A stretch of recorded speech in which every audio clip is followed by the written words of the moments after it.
Sin límites, porque tu vida es hoy. Con el doctor Rafael Ramos.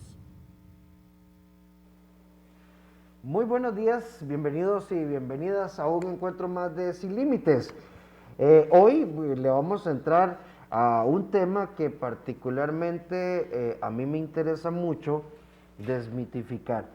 Ustedes saben que en Radio Fides y San José TV hemos planteado este espacio con un objetivo: crear un espacio de educación emocional sobre temas a veces un poco lo que llamaríamos muy clínicos. En nuestra primera temporada, hacia noviembre del año pasado, junto a dos grandes amigos y colegas, la doctora Stephanie Vilches y el doctor Mauricio Campos, psiquiatra, hablamos de depresión y suicidio. Hoy le vamos a entrar a este tema en donde de un momento a otro, sin una causa aparente o a partir de un proceso tal vez de tensión, empiezo a sentir sudoración, agitación, taquicardia, vacíos aquí en la panza, como dice la gente, y voy manejando y quiero salir de aquí, estoy tal vez en un centro comercial y algo me pasa, quiero irme, a veces tengo demasiadas ganas de llorar, o incluso a veces nuestra ideación mental, es decir, lo que yo pienso, me puede llevar a pensar en ideas de autoeliminación. Y entonces, ¿qué será? Estoy deprimido, estoy un poco suicida, ¿qué me está pasando? Y hay quienes que dicen, eso es falta de brete, póngase con Dios. ¿Quién sabe en qué anda usted? Y uno hace una revisión, pero todo anda como bien, o sea, como bien. ¿Son ciertos? ¿Son reales? ¿Es un mito o no los trastornos ansiógenos o lo que popularmente conocemos como ataques de pánico? ¿Quién los puede padecer? ¿Cómo nos afecta? ¿A qué edad? Trataremos de responder todas estas preguntas y trataremos en alguna medida también de darte algunas estrategias de manejo, haciendo un abordaje desde la conjunción, porque yo personalmente como psicólogo no puedo leer la psicología y la psiquiatría divorciadas. Es más, coexistimos, somos una naranja completa.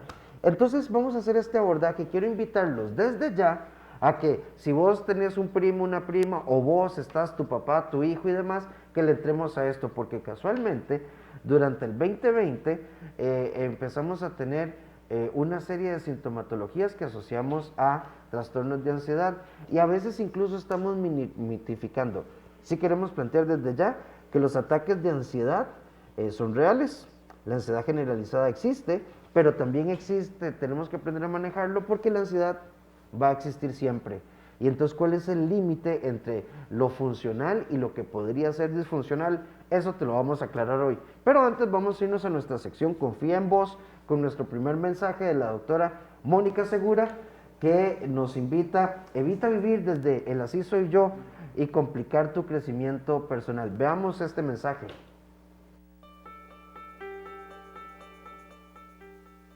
El tema de hoy es: evitemos aferrarnos el así soy yo, porque eso obstruye nuestro crecimiento personal, y lo que está haciendo es que no podamos reconciliarnos con ese pasado y hacemos un muro para nuestro presente.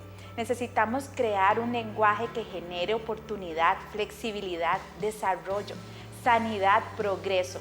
Y para eso tenemos que modificar esas creencias y ser abiertos a lo nuevo. También darnos la oportunidad de mejorar y ser nuestra mejor versión. Así que asuma tus errores y sáquele la utilidad a eso, pero no vivas en una cadena perpetua. Gracias por acompañarnos el día de hoy y los esperamos en la próxima sección.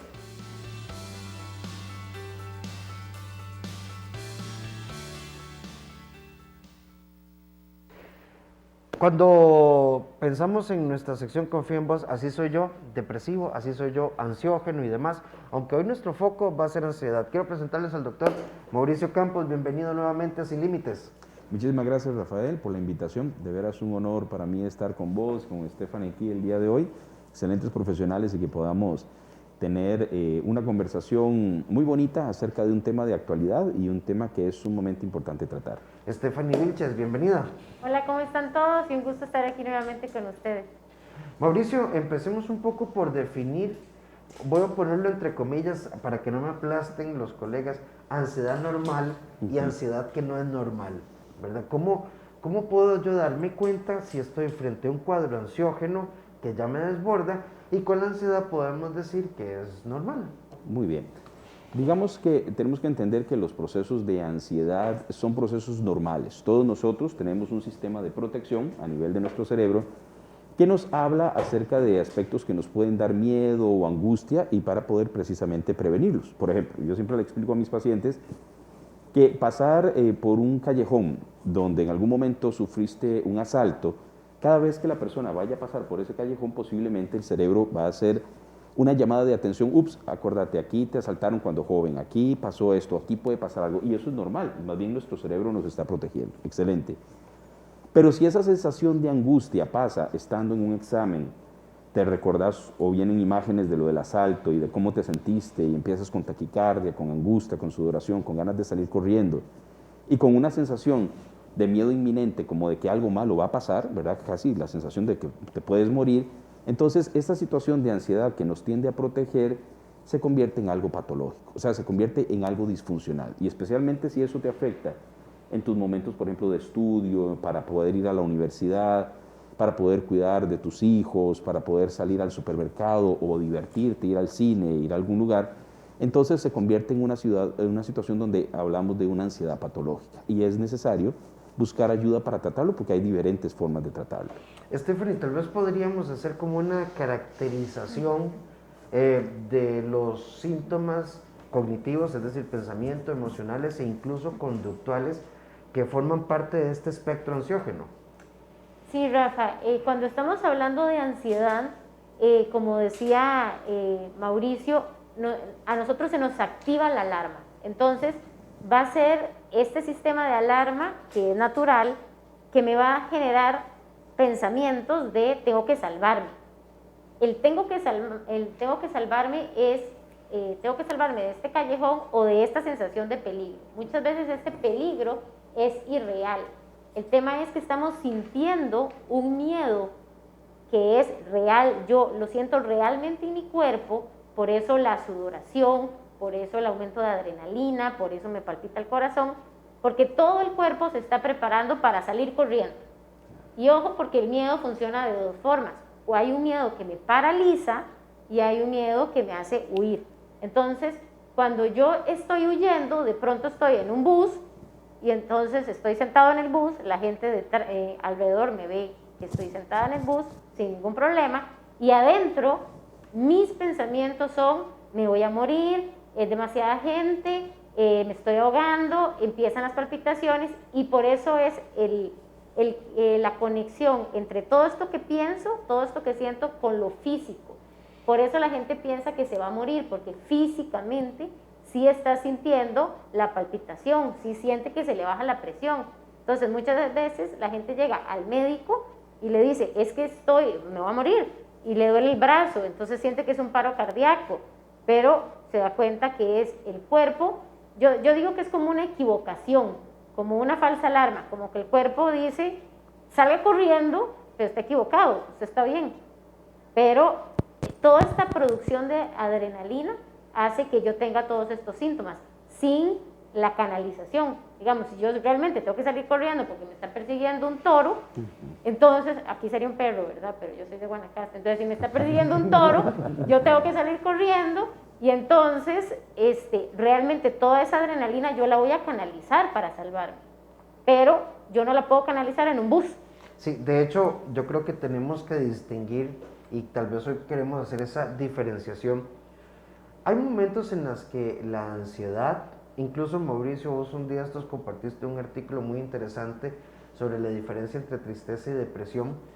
A ver, hay momentos en los que, por ejemplo, ok, vos y yo estamos en la edad del examen de próstata y el doctor te hace el examen y de pronto dice, andas con tiempo, Mauricio, vamos a tomar una biopsia. Todo se ve normal, pero vamos a hacer una biopsia. Y aunque el doctor le diga a uno, mire, tranquilo, mira, el 27% de las muestras salen positivas, uno hasta que no le llegue el resultado de la biopsia, se despierta, se asusta, porque además nos vamos a ir al escenario más negativo. Qué torta, y si me muero, y esto, ¿verdad? hay procesos, pero hablemos de esa ansiedad, Mauricio, cuando yo siento que las cosas son normales, los problemas normales de la vida, hago ejercicio, estoy bien. ¿Por qué se producen estos ataques de pánico que yo no logro entender? Y que entonces incluso me genera un ciclo ansiógeno porque ¿por qué me siento mal si todo está bien? Y me siento mal por sentirme mal y empieza esta escalada. Ya hay una amiga, recuerden, Frida CR, para que nos dejen sus comentarios. Hay una amiga acá que nos dice, lo que yo he sentido no se lo deseo a nadie. Exacto, exactamente, y eso es lo que nos dicen los pacientes en la mayoría de las ocasiones. Nos dice, doctor, yo tengo una sensación de miedo intenso que me da de un momento a otro sin provocarlo, sin que yo a veces esté pensando en algo negativo. Y es más, los pacientes hacen lo que vos dices, se autoevalúan o evalúan su situación o su contexto y ven que no hay un problema en específico que les esté causando esa situación. Entonces, esto es desconcertante porque verdaderamente ellos lo hablan con los familiares o los familiares los ven con sudoración, con angustia, con ganas de salir corriendo, con la sensación de llévenme al hospital. En muchas ocasiones estos pacientes son llevados al hospital, son valorados porque sienten que están teniendo un ataque cardíaco y en muchas ocasiones es bueno ir y descartar, ¿verdad?, que haya una situación física. Pero las personas normalmente después de un ataque de pánico o si están teniendo varios ataques de pánico al día o a la semana, se sienten sumamente mal y muy avergonzados. ¿Por qué? Porque no es un aspecto que se vea físicamente afuera, ni podamos hacer un examencito de sangre, como te he dicho en otros momentos, que tal vez un paciente diabético, un paciente hipertenso, tenemos una forma de averiguar qué es lo que está pasando. Pero con el paciente con trastornos de ansiedad, con ataques de pánico, el médico, el psicólogo, el psiquiatra, la forma que tiene para detectar qué es lo que está pasando es a través de la entrevista clínica. Y en muchas ocasiones estos pacientes sienten mucha vergüenza porque dicen, los familiares míos piensan que yo me estoy volviendo loco, en mi trabajo están a punto de despedirme porque yo voy y me encierro al baño y no puedo salir. Entonces, verdaderamente es muy angustiante para ellos porque no saben qué está pasando. Perdón, Mauricio, es sumamente común. Sí, y Stephanie, podemos agregar otros síntomas como distractibilidad. Los ataques de ansiedad muchas veces, o la ansiedad generalizada, la confundimos con depresión porque tengo como una sensación de llanto que no puedo controlar y tal vez no es un tema de depresión como tal. Desfocalización, insomnio, pérdida del apetito, alteraciones de la conducta, pérdida del interés, pérdida del deseo sexual, por ejemplo. Claro, ¿verdad? claro. Hay un montón de veces donde los síntomas de depresión y ansiedad se cruzan. Van de la mano, exactamente. Y el tratamiento, de forma interesante también, puede que a algunas personas les llame la atención que un medicamento, pero mira, a mi tío se lo dieron para la depresión, ¿por qué a mí me la están mandando para la ansiedad? Porque tenemos que entender que los neurotransmisores que se desequilibran, por así decirlo, a nivel cerebral, se pueden regular con cierto tipo de tratamiento y estos medicamentos funcionan tanto para depresión como ansiedad. Lo que pasa y que sí es muy importante entender es que la persona con ataque de pánico en ese momento está sintiendo un miedo intenso, todas estas cosas que decía Stephanie, ¿verdad?, unos deseos de salir corriendo. Tenemos que recordar que nuestro sistema de ansiedad es un sistema de protección y hay un sistema que se activa que se llama el de lucha-huida. El de lucha, porque si es algo con lo que tengo que pelear, tengo que enfrentarlo, o huida, si verdaderamente mi cerebro sensa que no voy a poder. Pensemos lo del toro o lo del perro. Pero imagínense estar sintiendo eso, estar dormido y de un momento a otro despertarse con un ataque de pánico. La persona se siente totalmente fuera de contexto y dice, ¿qué me está pasando? Sí, a mí me pasó un par de veces hace algunos años atrás que así sin razón aparente me desperté con dolor torácico. Claro. Y dolor en el brazo y uno dice, no me va. Claro. Hasta aquí llegué, ¿verdad? Lo cual, ¿por qué cuento esto? Los ataques de ansiedad o los problemas de ansiedad no tienen edad. Los podemos encontrar en la infancia, en la adolescencia, en la adultez. Los podemos encontrar asociados a una causa real aparente o tienen apariciones un poco súbitas. Pero, Steffi, también está toda esta parte bioquímica y ahorita vamos a ver el abordaje integral. ¿Cómo identifico yo que tengo una estructura de pensamiento disparadora de ansiedad? Yo creo, Rafa, que lo más importante en esto es, en el momento en que yo empiezo a sentir que esto no es lo normal en mí, que yo empiezo a sentir un cambio y empiezo a darme cuenta que estoy ante situaciones que muchísimas veces empiezan por vergüenza. Las personas muchísimas veces no piden ayuda por vergüenza, pero cuando yo ya empiezo a sentir estos síntomas, mi recomendación siempre va a ser vaya a un médico, a un psicólogo o a un psiquiatra. ¿Por qué? Porque ¿qué es lo que hacemos? Le preguntamos a la vecina. Entonces la vecina me va a decir una cosa, vea, tómese esto, tómete etilo, tome esto. Y sí tenemos que darnos cuenta que en el momento en el que estamos sintiendo como cuando me duele la cabeza. Yo sé que me duele la cabeza porque ayer no me dolía la cabeza, tengo el antes y el después. Entonces, en este momento en que el miedo llegó, yo tengo que saber si realmente, yo le digo a mis pacientes, usted tiene que pensar, ¿este miedo es real o irreal? Si es real, entonces mi sistema nervioso está actuando exactamente como tiene que actuar, pero si el miedo es irreal, yo ya tengo que buscar ayuda. Y no, a veces no son procesos largos, a veces solamente es el entendimiento de lo que estoy viviendo.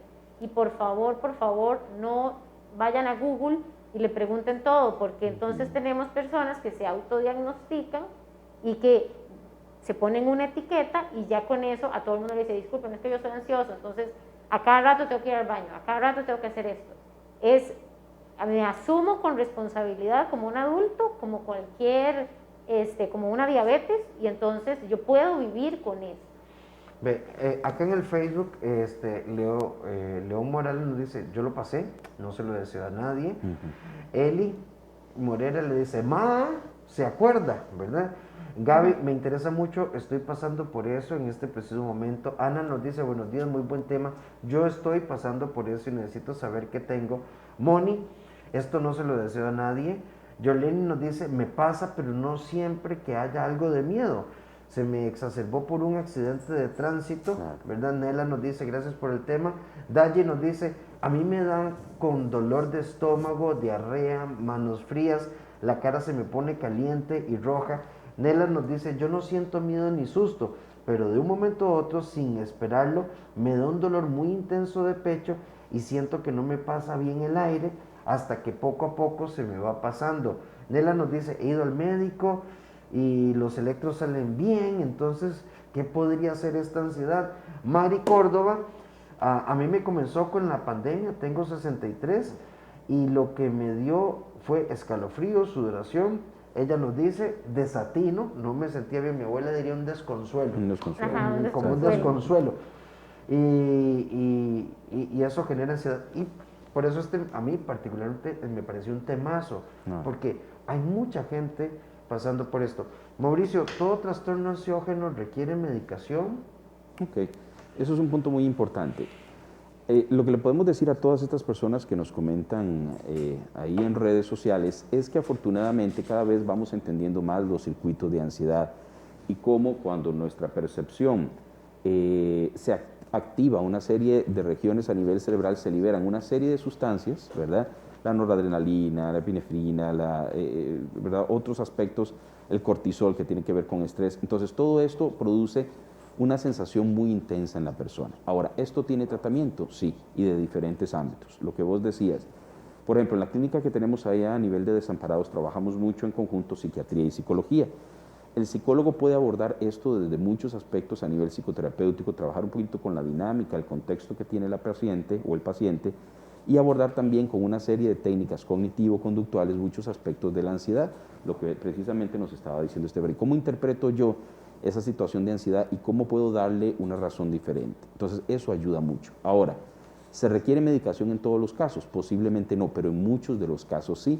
Y no debemos tener vergüenza de, así como el paciente diabético utiliza medicamento, como el paciente hipertenso utiliza medicación, de apoyarnos en tratamiento farmacológico para regular un trastorno depresivo o un trastorno de ansiedad. En ese caso, lo que mayoría de los médicos utilizamos posiblemente sea un medicamento de fondo, o sea, el medicamento verdadero, posiblemente sea un regulador de serotonina, un medicamento dual, o sea, estos medicamentos no son adictivos, son medicamentos que van a ayudar mucho a la persona y eso sí es importante tener en cuenta de que no actúan inmediatamente. La persona empieza a tomarlo y normalmente como a las 3 semanas, un mes, va teniendo una mejoría evidente en la ansiedad en la mayoría de los casos. A veces el médico tiene que probar con varios medicamentos hasta dar o hacer varios ensayos terapéuticos hasta dar con el medicamento adecuado. Ahora, y aquí hay un problema muy importante, Rafael, si yo le digo al paciente, vas a estar mejor en 3 semanas, el paciente me dice, pero yo no me puedo estar teniendo estos ataques de ansiedad 3 veces al día, me van a despedir, mi familia está pensando que yo me estoy volviendo loco. Entonces,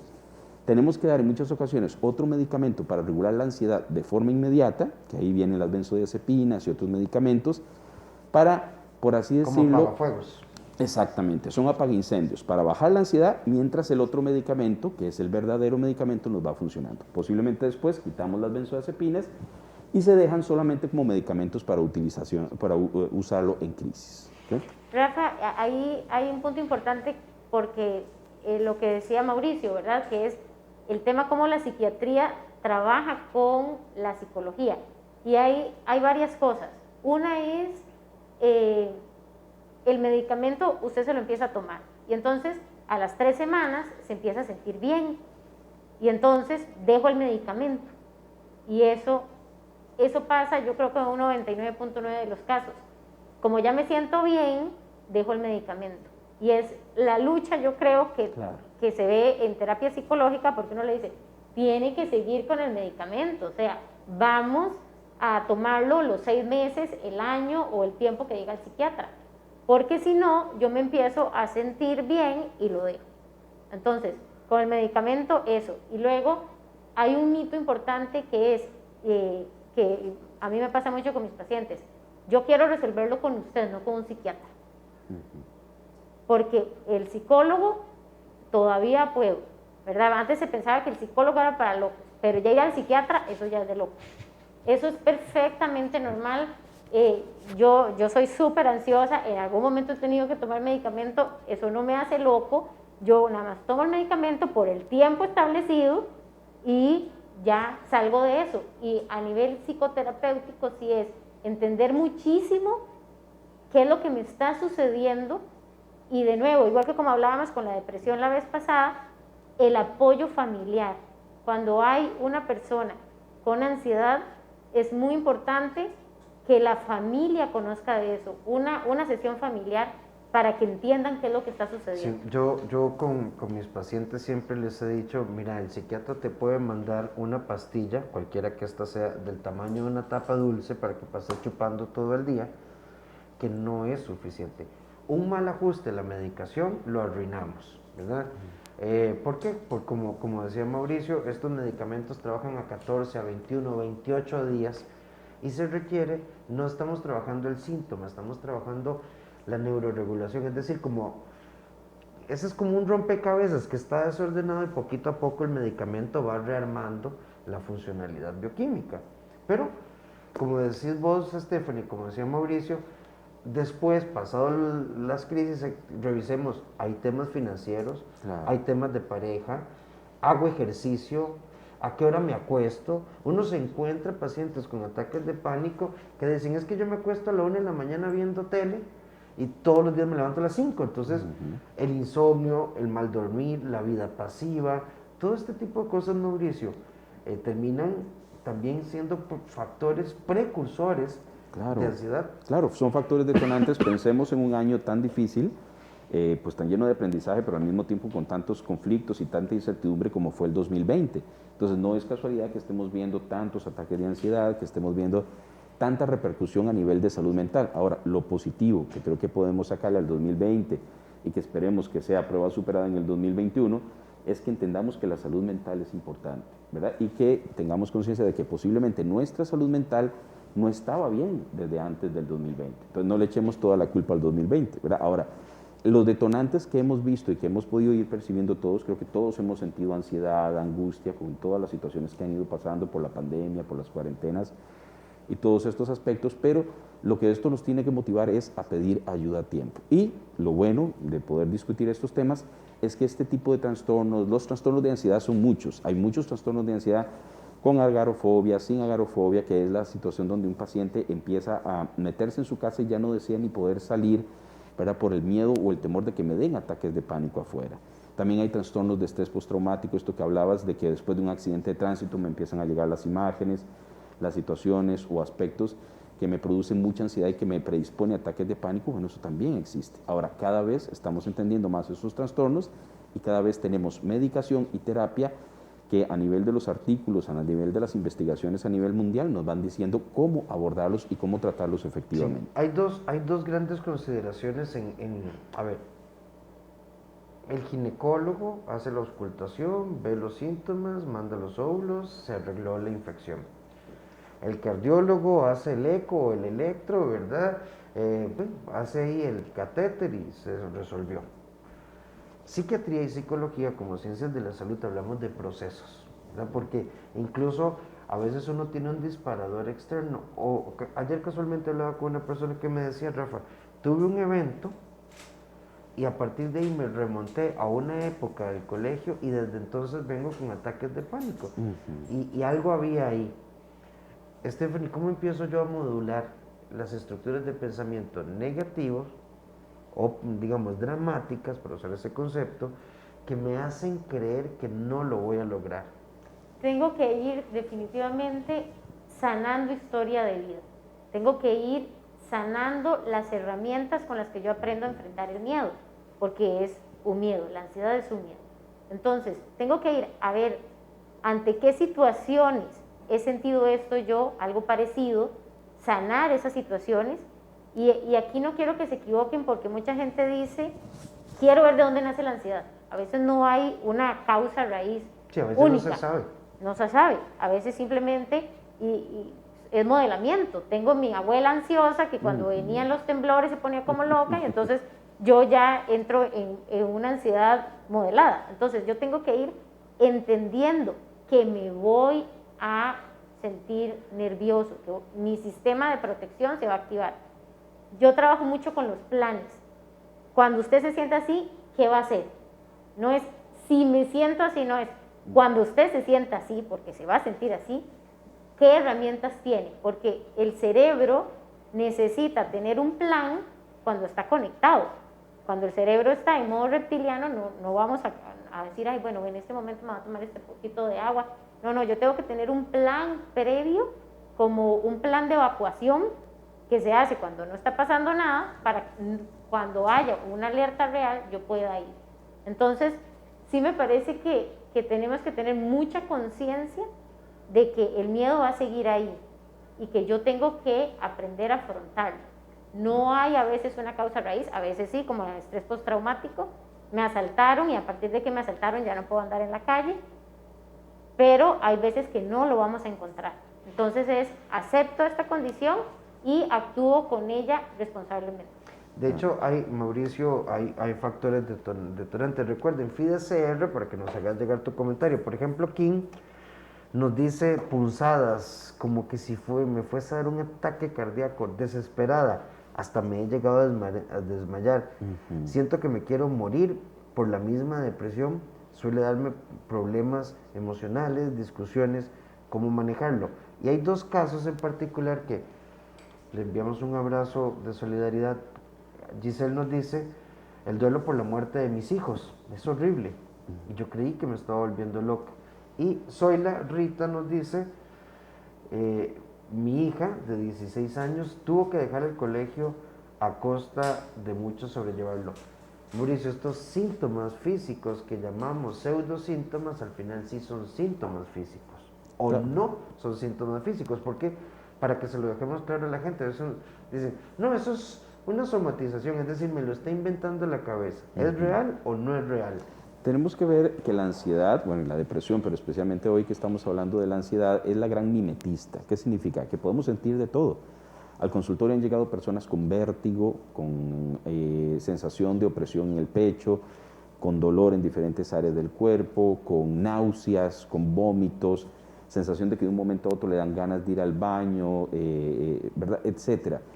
La ansiedad puede dar de todo, porque recordemos que nuestro sistema físico, ¿verdad?, va a responder a esta situación de lucha-huida de diferentes formas. Así alguna persona puede decir, cuando me asusto me dan unas ganas terribles de ir al baño, o cuando me asusto me falta el aire, me empieza a dar taquicardia, me empieza a dar opresión en el pecho. Entonces todos estos síntomas es importante porque el médico posiblemente va a valorar bien a la persona, va a ver sus antecedentes, va a ver si ha tenido problemas cardíacos en algún momento, si a nivel heredofamiliar hay historia de problemas cardíacos o historial de trastornos de ansiedad. Posiblemente el médico también vaya a mandar una serie de exámenes de laboratorio para verificar que todo esté bien.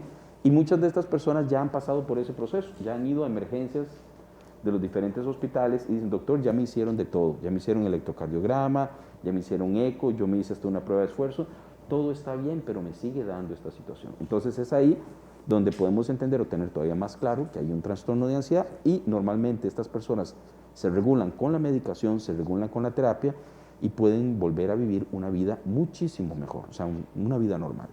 Entonces, para los que están en casa, retomando una idea que nos planteaba Stephanie, a ver, no es ridículo. Sí, puede ser muy cansado para la familia, ¿verdad?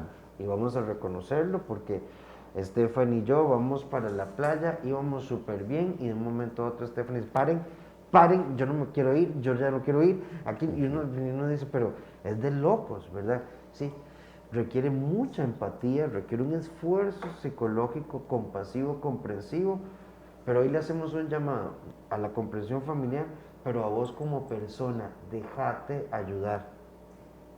Ajá, ahí como familia, para mí es súper importante. No le digan a la persona, tranquila, no. Justamente eso es lo que no tengo, tranquilidad. Eso no es nada. Ajá, o sea, eso no es nada. Así es peor. Es como cuando le dicen a un depresivo, pero dele gracias a Dios por todo lo que tiene. No, es que yo le doy gracias, pero no lo estoy sintiendo, ¿verdad? Entonces, no le digan a la persona, tranquila, que eso no es nada. No, le tenemos que decir a la persona, estoy con vos. Piensen ustedes cuando tienen muchísimo miedo, ¿qué necesitan? Estoy con vos, estás bien, estás segura, no va a pasar nada, aquí estoy. Yo sé que tenés miedo, valido la emoción, súper importante. Valido esta emoción, entiendo que estás con miedo y yo estoy con vos. Aquí estoy, sentir mi mano, poder respirar, aquí estoy. Eso es todo, pero no, tranquila, eso no es nada. No sea payasa, no, eso me va a poner más ansiosa. Es retomar, piensen que tienen un chiquito asustado y que nada más necesita cercanía, empatía, y entonces lo que le vamos a decir es, aquí estoy. Claro. Esto, perdona, que dice Stephanie es sumamente importante, porque lo que le pedimos a la gente que está alrededor del paciente cuando tiene una crisis de ansiedad es que lo contenga, que lo apoye, que si hay un medicamento, por ejemplo, de auxilio que ya le mandó el doctor y que ha probado ser funcional, entonces que se lo pueda administrar al paciente, porque en medio de la ansiedad el paciente, ¿verdad?, ni siquiera a veces tiene la capacidad de tomar la medicación. Mauricio, Stephanie, vamos a hacer un pequeño corte, pero antes, Hilaria nos dice, 10 años, los primeros 8 años me medicaron con 50 miligramos de Pristic, ahora estoy en 25, pero sigo teniendo ataques de pánico. Algo muy importante, en este tipo de trastornos tenemos que estar haciendo ajustes hacia arriba y hacia abajo. A nivel de terapia vamos para el norte y de pronto nos tenemos que volver al sur. Vamos a ir un momentito precisamente a nuestra sección Sin Nudos Mentales, preparada también por Stephanie Vilches, una reflexión en torno a tomar decisiones. Te lo prometo, esta vez va en serio, pero al final ni pica la leña ni se presta el hacha. Te lo prometo, esta vez es en serio, pero no pasa nada. Mi nombre es Stephanie Vilches y en esta sección Sin Nudos Mentales estamos hablando de esas promesas que se hacen una y otra vez y no se cumplen.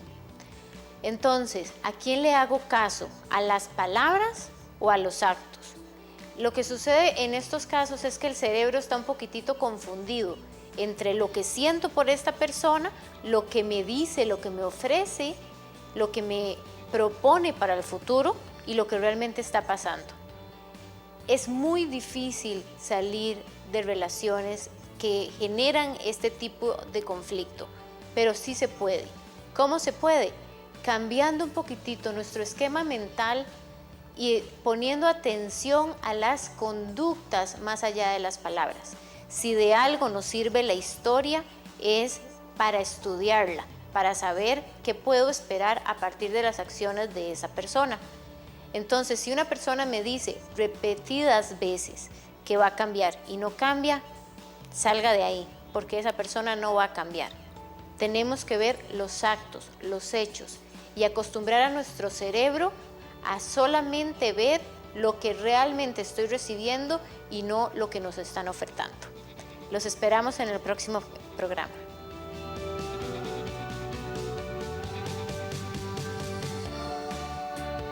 De eso se trata la vida, de acciones, decisiones, de paciencia, de prudencia, pero recordemos que el tiempo es valioso. Nos fuimos y mientras estábamos en la cápsula, Stephanie acaba de decir algo que es valiosísimo. Vean, a mí me encantan las redes sociales, ¿verdad? Porque crean comunidad, Bueno, yo he ido creando 2 o 3 comunidades ahí. Yo comparto en un grupo en Facebook, juntos lo hacemos mejor, muchas cosas que Mauricio siempre está publicando artículos interesantísimos, es una base de datos, Mauricio.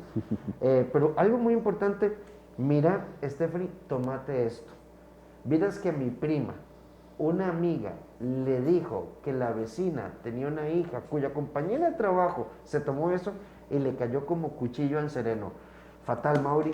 Claro, claro, sí tenemos que tener en cuenta que el único capacitado, ¿verdad?, a nivel legal, a nivel obviamente profesional, es el médico, ¿verdad?, para poder recetar un medicamento, porque tiene que tomar en cuenta, como les decía, ese historial clínico del paciente, si toma otros tipos de tratamiento, ¿verdad?, especialmente con adultos mayores que, por ejemplo, toman varios tipos de medicamentos, enfermedades de fondo, etcétera. Y hay varios medicamentos que obviamente son útiles para estos trastornos de ansiedad o para trastornos depresivos, pero es el médico el que puede, según la valoración y esa primera historia clínica que hace, poder mandar el medicamento que le parezca mejor para el paciente. Y, como lo decíamos, puede que al inicio esta paciente que decía, bueno, es que yo intenté este medicamento, me funcionó, y ahora estoy con menor dosis, pero no me he vuelto a sentir bien. Bueno, entonces la recomendación es consulte de nuevo a su médico y que se pueda valorar si es necesario aumentar el medicamento o usar un cambio de medicación o agregar algo que es sumamente importante y que tal vez se haya dejado de lado, la psicoterapia.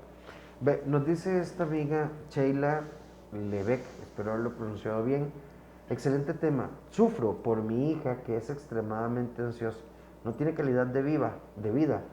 Sufre por todo, hasta las cosas más simples. El tema de la ansiedad es que a veces uno está en la playa, bonito, el sol, todo está en paz, yo me siento bien y de pronto entra y regularmente la gente hace este gesto porque es como si alguien que entrara dentro de uno y entonces entra el miedo y yo empiezo con esto. Y no es que la gente no sabe disfrutar, es que en ese momento se siente insegura. Entonces tenemos que darle esa seguridad. Y también tenemos que desmitificar que si yo soy ansioso no tengo vida. No, tengo vida y nada más tengo que ir aprendiendo con esto y no olvidar que necesito tener herramientas. Las herramientas en crisis y las herramientas que son constantes, ejercicio, buena alimentación, el sueño. Si yo no duermo bien, definitivamente el día no va a ser tan bueno.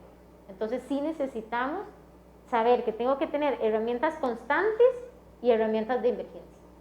Mauricio, en privado nos pregunta una amiga qué correlación puede haber entre ansiedad, depresiones severas y factores suicidas o ansiedad y consumo de alcohol u otras cosas. Claro, recordemos que todas estas patologías, ¿verdad?, a nivel de psiquiatría y salud mental van de la mano, o lo que llamamos comorbilidad. Muchas veces vemos pacientes con mucha ansiedad y que utilizan drogas. Por ejemplo, cuando hacemos el historial de los pacientes, les preguntamos, ¿familiares tuyos han tenido ansiedad? Y a veces nos dicen que no. Y inmediatamente preguntamos, ¿y alcoholismo? Ah, sí, mi tío, mis abuelos, y podemos inferir, no en todos los casos, pero en muchos casos sí, que este trastorno de ansiedad tiene tal vez en muchas ocasiones un factor genético importante. Entonces, que otros familiares, la única forma donde se manejaba la ansiedad anteriormente, no había medicamentos, no había médicos, no se sabía qué era, pasaba y mucha gente lo manejaba con alcohol. Ahora se está manejando mucho con drogas. Muchos chicos empiezan a utilizar marihuana u otras sustancias porque sienten que los relaja, pero lastimosamente, ¿verdad?, la marihuana y todas las drogas pueden tener efectos muy nocivos en salud mental. Ahora, puede tener que ver con depresión o con riesgo suicida. Una persona con un trastorno de ansiedad muy fuerte podría suicidarse. Podría ser, ¿verdad?, en el sentido de que hemos tenido algunos pacientes, por ejemplo, con ataques de pánico recurrentes muy fuertes, que nos dicen a veces, doctor, yo antes de volverme a sentir así, a veces preferiría estar muerto. Entonces, imagínense el nivel de afectación de su vida, ¿verdad?, de la vida de la persona que está teniendo esta situación, ¿verdad?, está disfuncionando en muchos aspectos. Entonces, por eso es importante tratarlos. Y tiene que ver con la depresión, sí, en muchas ocasiones vemos personas con depresiones que empiezan a tener trastornos de ansiedad o personas con trastornos de ansiedad que en algún momento se deprimen porque es sumamente desgastante manejar un trastorno de ansiedad solo. Sí, de hecho, Tefi, una de las cosas, yo para explicarlo muy sencillo, uno podría tener una hermana que uno dice que está anoréxica porque dejó de comer. Y sí, la conducta se puede ver como anorexia, pero resulta que es una depresión que tiene un síntoma de anorexia. Entonces, la precisión diagnóstica es clave y es importantísimo que nos dejemos ayudar. Sí, Rafa, nada más para decir, cuando estamos haciendo historia familiar, como decía Mauricio, uno siempre pregunta, ¿en su casa había ansiedad? Y le dicen, no. ¿Había alguna tía muy nerviosa? Ah, sí, eran nerviosísimas, ¿verdad? Entonces, de pronto, esas tías nerviosas y, no, mi mamá siempre era muy nerviosa, andaba siempre aquí con el rosario obviamente había ansiedad. Lo que pasa es que antes no se diagnosticaba tanto. Y las personas no pedían ayuda. Ajá, entonces es como cuando decían, es que tengo un tío lunático. Es que era lunático. No era lunático. Había un trastorno de fondo no diagnosticado. Entonces, a la hora de hacer historias de vida, es importante también tener en cuenta que puede ser que había una tía ansiosa, ¿verdad? Que era muy nerviosa.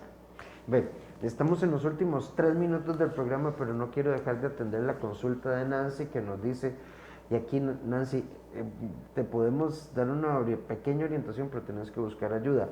¿Qué hacer en caso de estrés postraumático por una mala vivencia, una depresión postparto, con crisis de pánico, ansiedad y estrés postraumático? Casi pierdo la vida cuando nacieron mis gemelos y mi esposo me dejó en medio de todo esto. Nunca comprendió y llegué a tener deseos de hacerme daño y hacerle daño a mis hijos. Claro, ahí tal vez lo positivo de todo esto que ella nos está diciendo es que ella está consciente de que hay un problema y que es un problema grave, ¿verdad? Hay posiblemente un estrés postraumático, una depresión de fondo, como ella lo dice, una depresión postparto, no sabemos si fue tratada o no. Entonces, todo esto habla de que es muy importante pedir ayuda. ¿Se relaciona todo esto? Sí, ya lo hablamos de las comorbilidades. ¿Tiene una solución? ¿Se le puede ayudar? Sí, ¿verdad? Con la parte de apoyo profesional adecuado, la medicación, la terapia, cada vez tenemos más terapias enfocadas en el abordaje del trauma, que están siendo muy funcionales. Cada vez tenemos mejores medicamentos que regulan estos trastornos y, como les digo, los estudios cada vez más nos hablan de la unión entre la terapia y la medicación, que es de lo que mejor resultado da en los pacientes. Sí, así que si vos tenés ataques de ansiedad, a ver, podés ir al EVAIS como primera medida, ¿verdad? Discutir con el médico general que te va a atender y valorar la referencia a psiquiatría. Puedes buscar atención privada, ¿verdad? Yo quiero creer que algún día la salud mental y la salud emocional va a ser realmente un tema de salud pública. Exacto. Creo que todavía nos falta camino, pero, o sea, esto merece tratamiento. Stephanie, tu mensaje final. Mi mensaje final es, no sientan vergüenza. La ansiedad es algo que surge, como surge una anemia, como surge una diabetes. Busquen ayuda, por favor, porque pueden sentirse mejor. Muchísimas gracias. Recuerden que Stephanie es una de nuestras colaboradoras, pero atiende su consulta de forma virtual y presencial.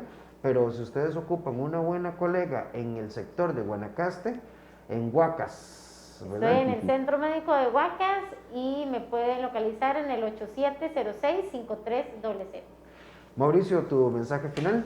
Bueno, yo agradecerles por la invitación y verdaderamente decirles a las personas que sigan adelante. La situación de ansiedad, de depresión, lo que nos habla es que nuestra salud mental debe ser cuidada y todos nosotros podemos ir hacia el aspecto de que no hay salud sin salud mental. Por eso tenemos que buscarla constantemente. Sí, Mauricio, aparte de ser médico psiquiatra, es un gran estudioso, está súper involucrado en los estudios y tratamiento de personas con conductas suicidas y otros trastornos. Doctor Mauricio Campos, médico psiquiatra, es así en Facebook. Ese ¿verdad? es el Facebook, sí, también nos pueden buscar ahí y también, bueno, pues tenemos una clínica en Desamparados, en San José, que la intención de todo esto es trabajar en equipo con psicólogos muy buenos que nos están apoyando y nos están ayudando en terapia, también otros compañeros en terapia física, terapia ocupacional, terapia de lenguaje. Pueden llamar al 2250-1508, 8887-1460, celular, para poder concertar una cita y pues buscar apoyo. Y los invito a que sigan nuestro, bueno, FIDECR, por supuesto, pero hay un grupo en Facebook público donde hoy en la tarde están los programas, las cápsulas, para que nos puedan seguir. Quiero agradecerles profundamente que nos hayan acompañado. Nuestra cita es todos los martes a las 11 de la mañana y nos vamos a ir, pero primero con nuestra sección de cierre, Vuela Alto. Vamos a escuchar a Paulette Barrantes con su mensaje motivacional. Toma decisiones que te hagan crecer. Recordad seguir el grupo Sin Límites y también busquen ahí. Siempre yo estoy compartiendo artículos. La página de Mauricio es una bibliotequita electrónica, entonces van a encontrar cosas muy interesantes por ahí. Stephanie, muchas gracias. A ustedes, un placer estar con ustedes. Mauricio, un abrazo, gracias. Igualmente, un gran abrazo a los dos. Y nos vamos con vuela alto hasta nuestra próxima cita, todos los martes, 11 de la mañana. Gracias por estar con nosotros.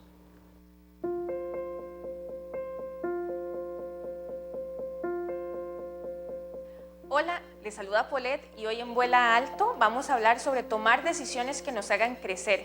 Y es que justamente es eso lo que tenemos que estar preguntándonos. ¿Lo que estoy haciendo hoy me va a ayudar a crecer en lo que quiero mañana? A veces se nos olvida. Cosas importantes que podemos tomar en cuenta para tomar decisiones que nos ayuden a crecer. Bueno, no procrastinar es el primero, porque si procrastinamos, perdemos el tiempo. Y si perdemos el tiempo, nos alejamos de esa meta. El segundo es las dudas. Si lo hago, no lo hago, cómo lo hago, cuándo lo hago. Y en ese tiempo, seguís otra vez perdiendo el tiempo, valga la redundancia, con cosas que podrías estar haciendo aquí y ahora. Con ese sueño que siempre has querido realizar, con esa meta que tenés desde hace muchos años. Entonces, deja de dudar y actúa más rápido. Y el tercero es el miedo. Entre menos miedo tenés, más fluís. El miedo en ocasiones es muy útil, pero si el miedo te va a congelar, entonces definitivamente no lo necesitamos. Lo importante aquí es que te preguntes, ¿cómo quiero avanzar? ¿Qué decisión poderosa estoy dispuesto o dispuesta a tomar hoy? ¿Y cuándo la vas a realizar? Te dejo esa pregunta, ¿cuándo vas a realizar vos esa decisión poderosa que tenés en la mente? Nos vemos en el próximo programa de Sin Límites y en su cápsula Vuela Alto.